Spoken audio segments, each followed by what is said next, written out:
Welcome to the channel. In this video I'm going to be doing an upgrade of the hot end on my Ender 3 V2 to a Spider V1 hot end. Now this is a high flow, high temp nozzle, so it should allow me to increase the printing speed of my Ender 3 V2. And I'm going to be using this minimus hot end shroud. Now it's not specifically designed for the Spider V1 hot end, so it might or might not work. We'll have to see how that goes.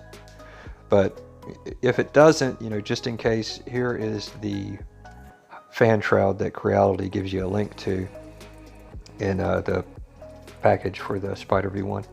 I went ahead and printed it out just in case I need it. I don't think I'm going to need it. I think we'll be able to get the minimus to actually work, but just in case we don't, I printed it out anyway. I think we'll do just fine with this one. We'll have to make some modifications, but we'll see. But without further ado, let's go ahead and move on with the install. So this is what's included in the box. So here is a bag of tools and screws, and it does come with some high temp grease. Now it's up to you to use that. I'm going to. This is the hot end itself. It does come with a 0.4 millimeter nozzle and a 0.6 millimeter nozzle pointed here. This is your new thermistor. This is an optional top that doesn't have the wedges, it's thinner, and they give you a bunch of zip ties. Now this hot end is kind of interesting in that you can put your wires in on either side. Now the other versions of this, they only go in on the left side, and that's because of the silicone sleeve. Now I suppose you could cut it so it fit either side, but it's nice that this one you can do either way. Okay, to start off with, we're going to have to get this hot end shroud out of the way. Now there's just 2 screws that you need to remove here on the back. Pull that one, and then over on the other side there is another one that we need to remove.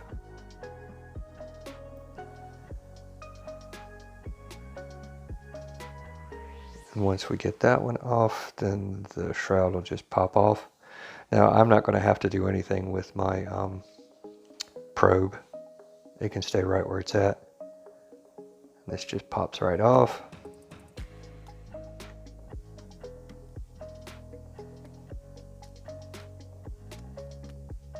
And then you can, oh well, my fan just fell right out.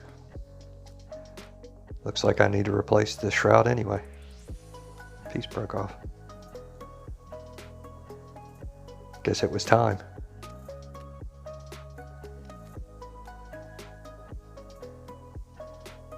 So with the fan shroud removed, now we need to actually remove the fans. Now for me that's kind of easy because one of my fans just fell out. But for you, you're going to have to remove that screw there. Now for the parts cooling fan, there's one screw that's actually holding like a subframe in. And you're going to have to remove that. And then once you get it out,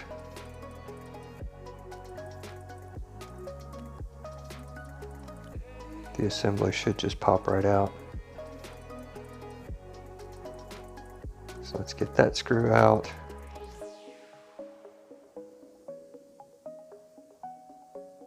And then this will pop out. It should just pop out.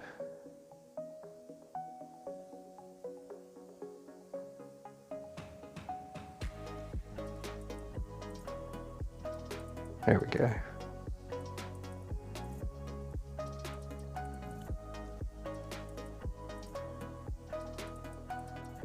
All right, now that your fans are actually removed, now is a good time to clean them up.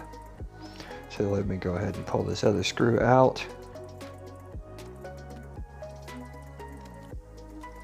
And try and get all the gunk off of it. You can see that's where my fan shroud broke.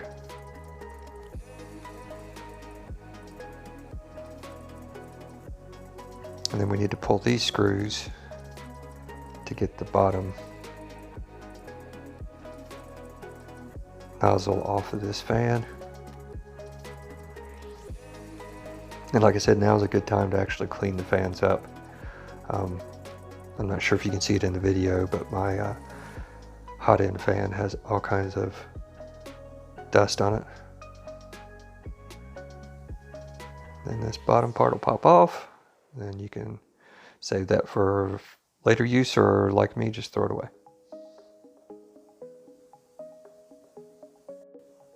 Alright, so now that we've got our fans all cleaned up and ready to go for our next cover, we'll just move them out of the way, and it's time to get the hot end out. Now, I'm not going to mess with the Bowden tube. I'm just going to end up cutting it. It's going to have all kinds of gunk in it at the end anyway, so just to make it easier, I'm just going to snap it off. And then now we just need to remove these two screws that actually hold it to the mounting bracket. Now again, it's up to you if you want to try and, pull yours out. It'd probably help to heat it up. Like I said, it's going to have so much nasty stuff on it, you should probably replace it anyway. That's why I went ahead and cut it. Alright, so with our two screws out, our hot end is free.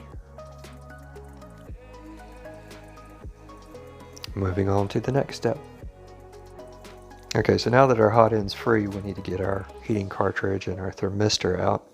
So for the heating cartridge, you're going to have to remove this little grub screw. I'm just going to unscrew it most of the way. I'm not going to take it all the way out.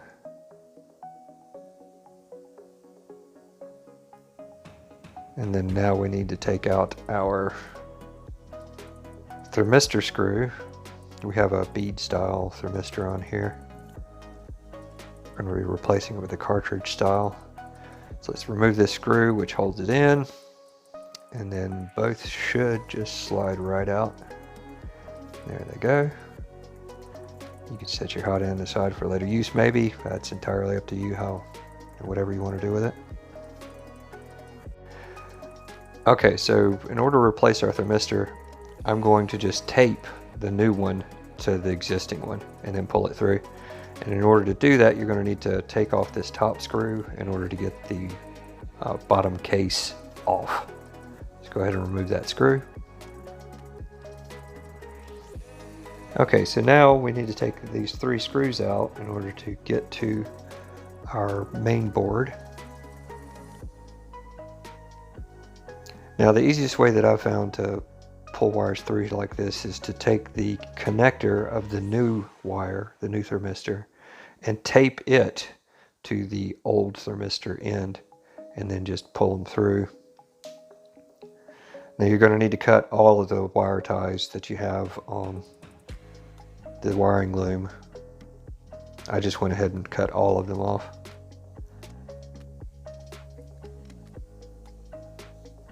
Okay, don't lose your screws.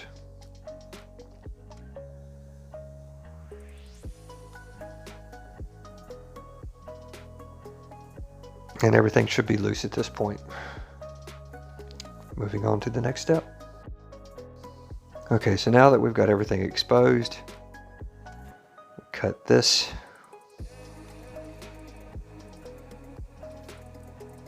A bunch of zip ties have to be removed in order to do this. Okay, if I can keep my camera in focus, let's get that out of the way. We've got a couple more zip ties we need to cut. This one right here. Like I said, I'm just cutting them all out, and then I'll go ahead and put new ones on.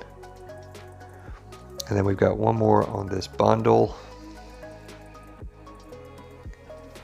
here that we need to cut. Now be careful when you're cutting this one because you really don't want to cut any of these other wires. Okay, now everything should be loose.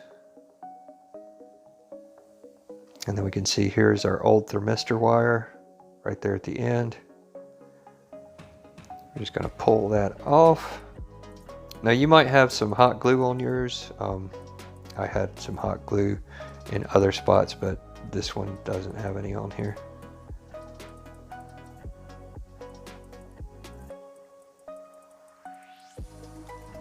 And like I said, I just pull it all the way through and your new one should come with it. Okay, so here is my new thermistor that I pulled all the way through. I untaped the old one and then we just plug it right in here. And now we need to spend some time to tidy all this stuff up. You know, basically put it back the way that it looked when you first opened the case.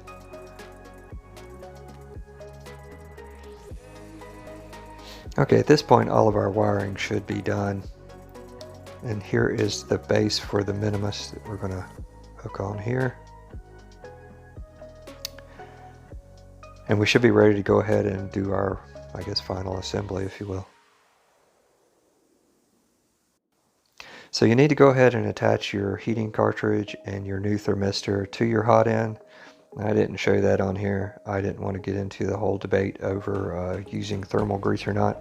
I did. It's entirely up to you if you want to. But once those are in and attached, go ahead and loosely fit your hot end using the provided screws in the package. The screws you used are going to be too short, because this hot end is quite a bit bigger than the old one. But like I said, you want to get this on here loosely.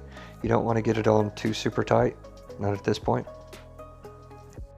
Alright, now as you can see, there is a lot of play in the orientation of this, and you want it relatively square to your bed.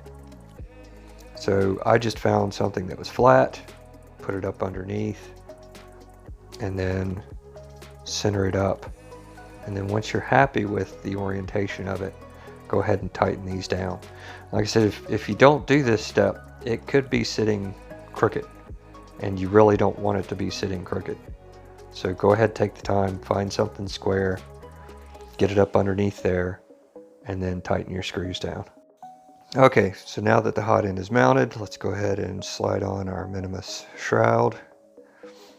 And you know, the good thing about the minimus is there are no screws. You basically just push it onto the back plate and then slide it down and it locks.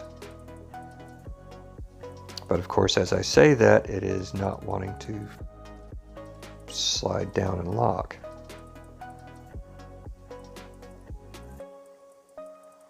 Yeah, I think we've got some clearance problems that we might have to deal with.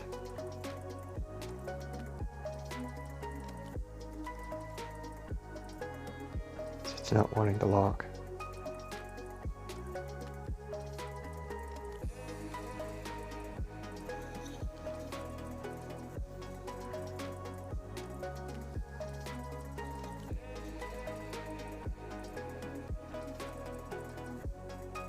Okay, there we go.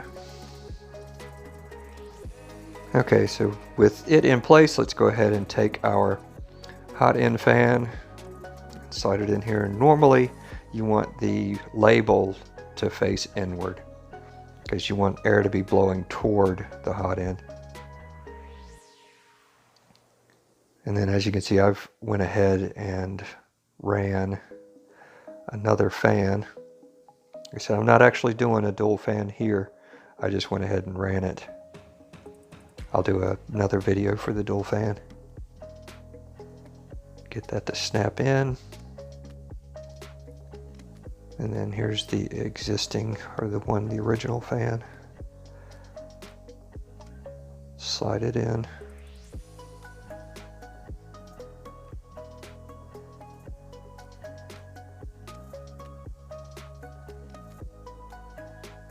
Get it to pop. Everything has to click. And there we go. Ta-da! Okay, so here's everything installed. I had to do a complete remix of the fan shroud, and you can see I've labeled it Spider V1 here. I had to cut out a lot of the inside in order to make it fit because the hot end is so much larger. I also added a 5mm spacer to my CR Touch in order to lower it down enough to actually make it work. And then I used the P5 nozzles from the Minimus kit, but I had to drop them by 1mm each. So this is the remix that I did of the minimus hotend shroud, the dual fan hotend shroud. Now in order to make this fit, I had to cut out a large chunk because you know the Spider V1 is so much larger than the stock nozzle or stock hotend. I had to cut all this area out. That was really all that I did. And you know, just so people would know what this is actually for, I added the word Spider V1 on the side here, just to make it, you know, plain for everybody to see. Now I have links for this in the description, and I'll keep the copy of the model on my GitHub page. In order to slice it, I just put supports on the build plate and then use organic supports, and they'll get into all the spots that it needs to. And it prints up really easy. I mean, there's not a whole lot to it at this point. Okay, so with all that said, let's go ahead and print something. This is just a little mini printer test that I like to do just to show how well things are actually working or how well they're not working. And keep in mind, this is with only one fan. All right, and let's see what we got here.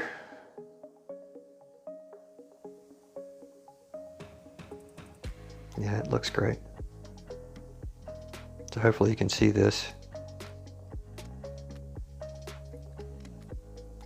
And that looks pretty much exactly like it's supposed to look. There's one little tiny connector right here that there's supposed to be a separation there. But other than that, this thing looks fantastic. Super, super happy. Let's try something more difficult. Okay, so I wanted to do something a little bit more difficult, and this is an interesting spinning top. The ring looks like it's floating when it's actually spinning. It's really kind of neat. But there's a lot of supports and things involved here, so it's a bit more difficult to print. First, we want to flip it over. We don't want our spinning ball to be on the bottom. So we want it to print nicely. So we don't want supports all over it. And then once we get it oriented this way, let's center it. And then we're going to turn on supports for the build plate. And let's slice that, and you can see there's going to be quite a bit of supports for this. And again, I'm using organic supports. But let's go ahead and save this and see how she turns out. So here's the actual print. Now it's interesting because you can actually see one of my supports came loose during printing and kind of slid a little bit, but it printed out okay anyway.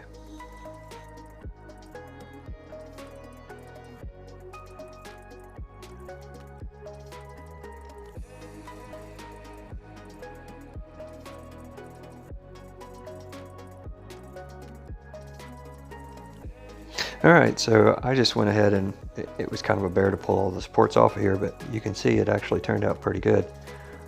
Let's see how we can spin it. It doesn't want to spin too well on here. There you go. But you get the idea. Super happy with the end results.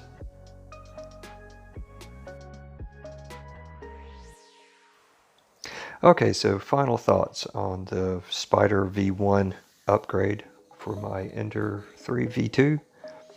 Well, it's been a couple of weeks now, and I've gone through maybe 100 prints or so on this thing, and I'm happy to say that I have not had one single clog.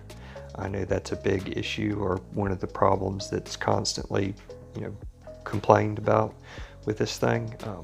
Hadn't happened once, so I'm not sure what issue they're having or what it is they were doing, but for me, I have not experienced that at all.